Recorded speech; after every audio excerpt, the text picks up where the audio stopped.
Soybean काढण्यासाठी आले होते ऐकत. वेळाच नाही काढायला म्हणून बसले होते थोडे. तर हा माझा भाऊ मला काय बसत देणार झाला.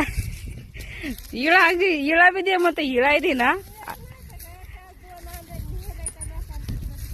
हा तर मला काय हो का बसत देणार झाली माझी चुलती चुलता ही भाऊजय बघा बघा मित्रांनो. आणि कोण आहे म्हणाले युट्यूब फॅमिली. दणका चाला सोयाबीन काढण्याचा बघा हो का